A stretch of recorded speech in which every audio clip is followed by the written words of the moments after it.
Ma ei olnud kunagi õpetajana klassis seisnud, ma ei olnud õppinud õpetajaks ja ma panin kirja enda visiooniks selle. Minu õpilased on arendanud endas 21. sajandi oskuseid. Kriitiline mõtlemine, suhtlemine, koostöö ja loovus. Minu õpilased hoolivad ühiskonnast ja loodusest ja annavad panuse maailma paremaks muutmisele. Järgmine samm oli mõelda, et kuidas ma siis oma visiooni täitma hakkan.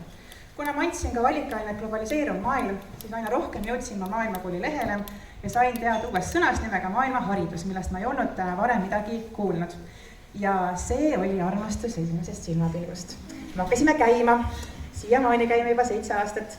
Ma armastan, ma austan seda maailmaharidust, tema innustab, tema motiveerib mind ja ma nägin, et maailmaharidus ja see maailmahariduslikud eesmärgid, kuidas see tuleviku kodanik on empaatiline, lahendustele orienteeritud, koostööine, hooliv, uuriv, kriitiline mõtleja, see on täpselt minu visioon. See on täpselt see, mida ma otsisingi ja see tuli mulle justkui nagu kuldtaldrikul mulle kätte ja lõime siis sellise ilusa suhte. Ja hakkasin siis koolis jõudsalt kuidagi maailmaharidust arendama. Mul ei olnud alguses kaasteelisi. Vanad õpetajad käisid oma vana tallatud rada, täiesti arusaadav ja mina tulin ja hakkasin kõike pea peale pöörama. Ja mida nüüd selle 7 aastaga on seal Värska gümnaasiumis ära tehtud? Nimelt, me oleme selle aja jooksul liitunud erinevate võrgustikega, nii UNESCO ühendkoolide võrgustikuga, Rohelise kooliga, mille lipu saame kohe tänu meie kolleegile kohe juunis nüüd kätte, Euroopa Parlamendi partnerkoolide võrgustikuga. Maailmaharidust me pigem teeme läbi erinevate teemapäevade. Mulle meeldis see struktuur, ma läksin Maailmakoolis ÜRO tähtpäevade lehele, vaatasin nii, täna on oktoober, mis päevad on tulemas sel kuul ja hakkasin siis niimoodi korraldama, et andis mulle nagu mingi raami ette, mina hakkasin ainult seda sisu sinna juurde vaatama. Ja juba 5 aasta teeme ka väga suured sellist maailmanädalat ja nagu ma mainisin, siis minule maailmaharidusel on väga hea suhe, mis tõttu see maailmanädal on alati minu sünnipäeva nädalal, et meil oleks eriti tore koos olla, et novembri lõpus alati see on mitte päevana, vaid lausa siis nädalana. Ja kui alguses meie väikses koolis need valikaineid sai veel valida, siis ajapikku, meil on 30 õpilast kokku üldse gümnaasiumis, me pidime tegema selle otsuse, et millised valikained on kohustuslikud, natuke selline naljakas sümbioos justkui, aga seisin siis selle eest, et globaliseeruv maailm oleks siis kohustuslik valikaine, nii et tahavad või ei taha, aga kõik õpilased saavad siis maailmaharidusest ka nagu ainetunnina osa. Nii, ja ajapikku koolil tekkis veel igasuguseid võrgustikke. Liiga ma kutsun kool Kiva, eks te kõik teate, olete ka kooli inimesed. Ja selleks, et seda paremini siis struktureerida, siis koolijuhiga lõime ka sellise töörühma jaotuse. Ja mina olen siis maailmahariduse töörühmas ja seda koordineerin ja sain sellised mõned kaasamõtlejad sinna juurde. Et alguses, kui pidin rohkem initsiatiivi, võib-olla mina juba nagu andma, aga vähemal mul tekkis selliseid inimesi kõrvale, kes mind kuulasid, kes mõtteid tagasi põrgatasid. Ja ma loodan, et tulevikus töörühm läheb veel rohkem nagu õid, et eks see kasvab ja areneb iga aastaga. Ja kuidas mina hakkasin nägema neid teemapäevasid, oli see, et see ei ole üksik üritus või üksik külaline, vaid ma nägin, et olgu see füüsika, keemia, kunst, absoluutselt iga aine saab maailmahariduslikke teemasid enda ainetundidesse sisse lõimida. Ja siin on lihtsalt üks screenshot ühest Facebooki postitusest, kuidas lihtsalt usundite vahelise harmoonia nädal ja kuidas tegelikult nii palju üritusi saab väikeses koolis ära teha nii ainetunni sees, olgu see ajalugu, olgu see kunst ja ka väljaspool ainetunde koos külalistega. Ja mis on oluline siin ära märkida, on see, et maailmaharidus ei saa olla see, et Eesti lõpeb ja algab maailm. Meie oleme ka osa sellest maailmast. Et jah, ma tutvustasin õpilastele võib-olla, mis on islami kultuur, aga ma kutsusin sinna samale lavale hiljem Ülemsootska, kes rääkis setode pärimusest ja meie uskumustest. Et need sillad tuleb õpilastele luua, kuidas me neid ühenduskohti näeme, kuidas me niimoodi hakkame ennast ka paremini mõistma ja ka teisi siis rohkem sallima. Et nad on alati ühel laual koos olnud. Kui ma hakkasin maailmanädaleid korraldama, siis ma läksin veidi hulluks. Et neid tegevusi tuli päris palju. Ja alguses oli niimoodi, et mina ise läksin matemaatikaõpetaja juurde, et kuule, mul on Aafrika nädal, saa tee püramiide. Lähen kunstiõpetaja juurde, kuule, saa tee nüüd seda. Ajapikku hakkasid nad nagu ise neid teemasid välja mõtlema, et mina lihtsalt ütlesin nii, nüüd on Ladina-Ameerika nädal, mõtle midagi oma tundi välja. Aga siin on ka näha, et jällegi vähe õpetajaid, aga iga õpetaja sai oma panuse anda ja see on ka koht, kus tegelikult väga palju sai õpilasi kaasata, näiteks see sama stend, see kuldvillak, kus on küsimus ja tõstad lehe üles ja vastus, et ega mina seda ei teinud. Mul aega selle jaoks ei olnud, õpilased ise tegid. Et saab hästi palju kasutada ka õpilasi ja nende nädalate puhul on näha, et oluline on see silmaringi arendamine. Noh, mis on see, antud hetkel oli siis Aafrika teemaline maailmanädal, et mis on see Aafrika keel, Aafrika keeled, kultuurid, ajalugu ja sinna sisse on põimitud siis ka sellised konkreetsemad teemad, näiteks ränne, migratsioon, konfliktid, sõda ja rahu, et need kõik tuleb nagu ühele taldrikule kokku panna, et niimoodi õpilane saab veel paremini mõista, et mis see täpsemalt on ja mis on tema roll võib-olla selles ka. Aasta hiljem on näha, nii, siin on mõned pildid ka, et toimus ka heategevuslik Aafrikas märkide müük näiteks ja see oli üks vahvam, mingis mõttes vahvam juhtum, kus üks lapsevanem kirjutas mulle kurja kirja. Kuidas ma julgen Aafrika kogukondasid toetada, miks ma Eesti lastest ei hooli? Ja siis võtsin seda väga ägedat võimalust natuke mõtestada enda jaoks ka lahti ja temaga siis diskussiooni laskuda, et miks ma siis nii teen. Ja lõpuks saime väga sõbralikule vestlusele, et tegelikult empaatilise avatud lapse toetamine, arendamine ongi see, mida me ju tahame. Ja hiljem see lapsevanem tuli minuga koos neid snäkke tegema ja aasta hiljem üks õpilane tegi oma loode raames ise heategevusliku kohviku, sest me olime nagu näite ette teinud ja selle õpilase loode raames ta aitas siis naiste turvakodu ja niimoodi oli jälle see positiivne muutus, eks ole, et me teeme mingi näite ette ära, loome selle silla ja õpilased ise lähevad lõpuks sellest üle ja toovad selle oma nagu kogukonda kaasa. Üleval on siin pildil näha, kuidas näiteks loodi või disainiti kogukondasid ja loomi hoidvat eetilist looduskeskkond või loodusparki. Alla meil siin ÜRO töötuba, mida võib-olla paljudki teist on tellinud Mondost. Ja mina palusin veel omakorda, et tehke see nagu Aafrika teemaline, küsija see mõttakse, et niimoodi saab ka nagu paindlikkust ja teemasid nagu paremini sisse lõimida.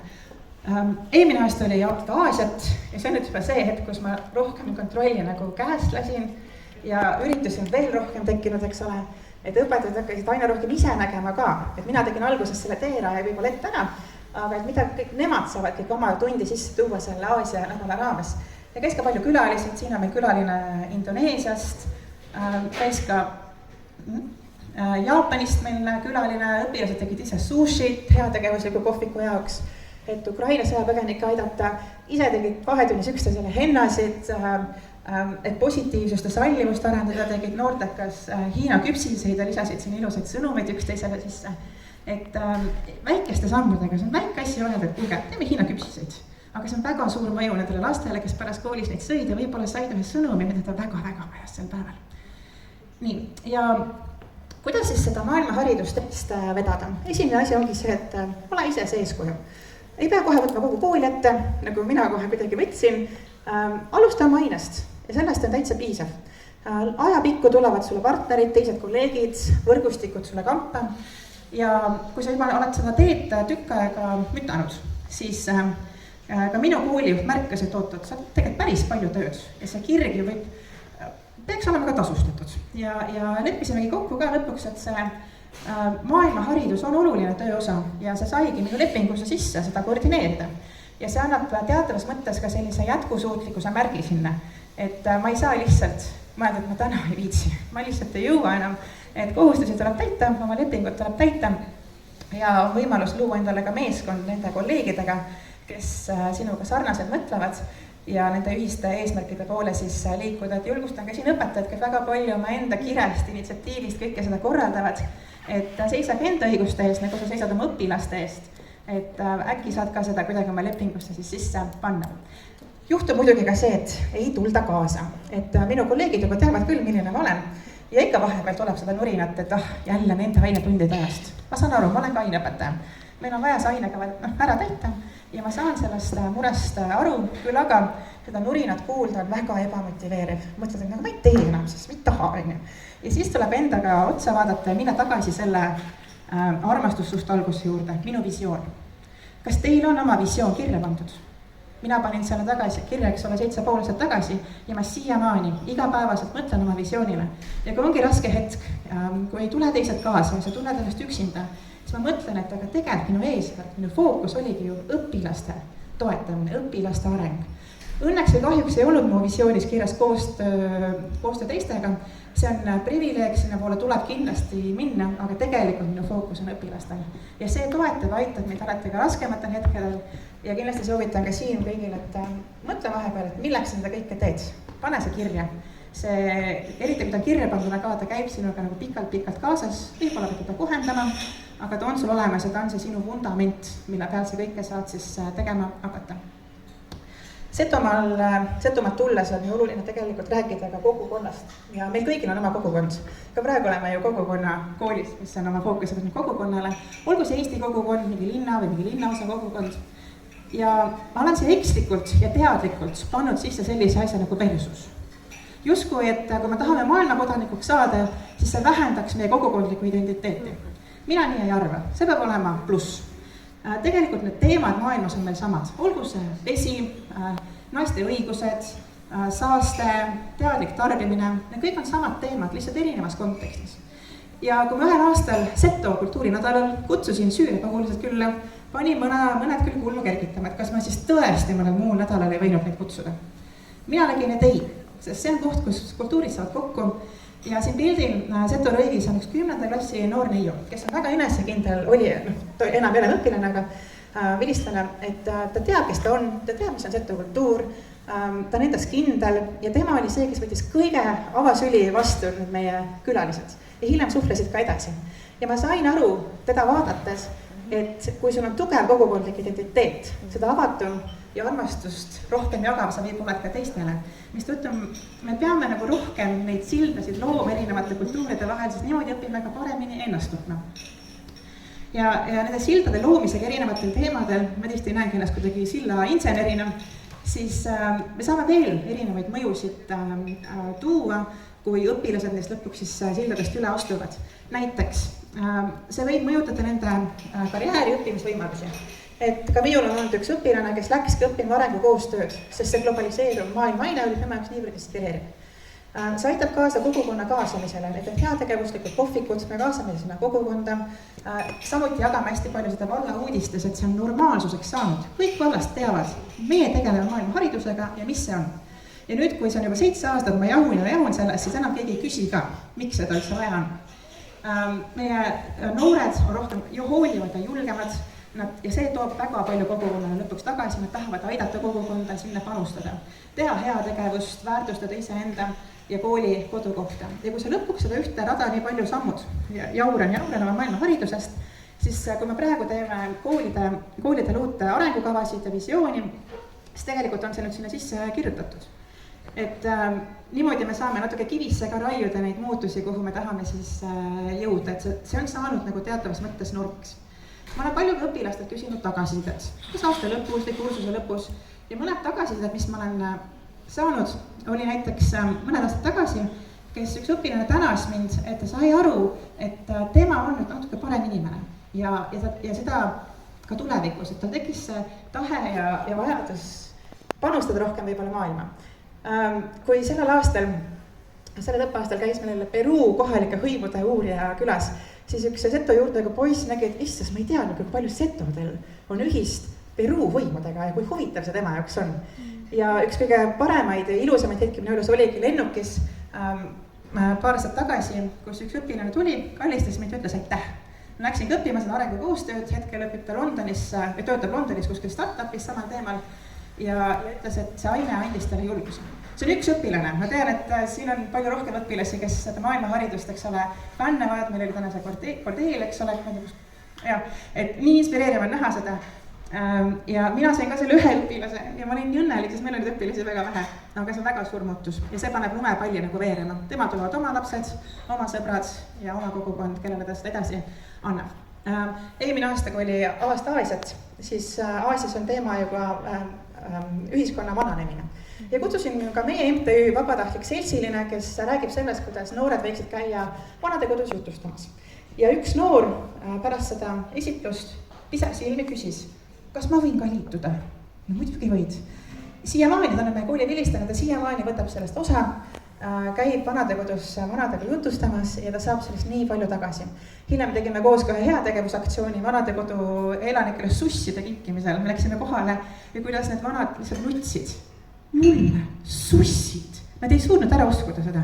Kui väike asi teeb nii suure mõju, eks ole. Et see ongi see maailmakodanik minu jaoks, ta on avatud, ta on empaatiline ja ta tahab aidata, olgu see oma kogukonnas ja hiljem ka võib-olla suuremas mastaabis. Nii. Noh, läkski liiga hästi. Tal on paar... Nii, ja mis on veel üks selline uus suur muutus, mille üle ma olen väga-väga uhke, on see, et nagu ikka väikestes valdades toimuvad koolide kokkupanekud. Ka meile pannakse 3 kooli kokku, aga kuna Setomaa on väga hariduse usku, siis meie loome sinna juurde ka uue 4. õppekoha Obinitsa. Ja see Obinitsa kogukonna klassi puhul, mis nüüd septembris avatakse, see lähtub väga palju eelkõneleja ideedest, iseõppimisest, klassiruumist välja, loodusest. Ja kui me panime lapsevanematena kokku selle, ma olen nagu lapsevanema rollis seal, et minu laps on praegu 5, kui kunagi läheb ka sinna kooli, et millele meie kool tugineb, sellise one-pageri, ühele lehele kokku, põhiideed. Ja mida näete siit kultuuri alt ongi see, et seto keel, kultuur, kogukond ja maailmakodanikud, demokraatlikud väärtused on koos ühe taldriku peal. Et ei ole niimoodi, et bioloogia tegeleb kestliku arenguga või kestlikkusega, ökoloogilise mitmekesisusega, ühiskond tegeleb sallivuse tolerantsusega, et need tuleb kokku panna üheks sõnaks maailma haridus, maailma kodanik ja igas aines, et niimoodi ka vaadata ühe komplektina. Ja ma tõesti usun, et kui me paneme sinna selle kogukonna mõõtmega juurde, siis me tõesti saame tuleviku noored, kes austavad ennast, oma kultuuri ja seeläbi ka kogu ülejäänud maailma ja neid inimesi aitavad lahendada oma kogukondlikke väljakutseid ja lõpuks ka siis maailmas võib-olla anda oma panus teiste väljakutsete lahendamiseks. Ja siin ongi minu nagu lõpusõnum, et loo need sillad. Iga päev võiks oma ainetunnis mingi väikse sillakese luua, et seda maailma haridust ja neid väärtuseid oma õpilastele lähemale tuua. Mõni võib-olla ei astu sellest üle, aga lõpuks, kui neil huvi tekib, kui see neid kõnetab, nad mõnest sillast võib-olla astuvad üle. Ja väga oluline on olla järjepidev. Et esimene aasta ma ka väga sellised hurraa-elamusi võib-olla ei saanud ja see oli natuke võõras, et uutest teemadest me klassiruumis rääkisime, aga mida kauem ja rohkem järjepidevalt sa seda teed, seda suurem on lõpuks see mõju ka. Et ära anna alla, et alusta juba täna, ära oota, et ma sügisel hakkan pihta, et täna on reede, et esmaspäeval siis võite hakata alustama. Minge klassiruumi, vaadake, mida teie saate siis selleks teha. Ja nagu Setomaal öeldakse, aitümme!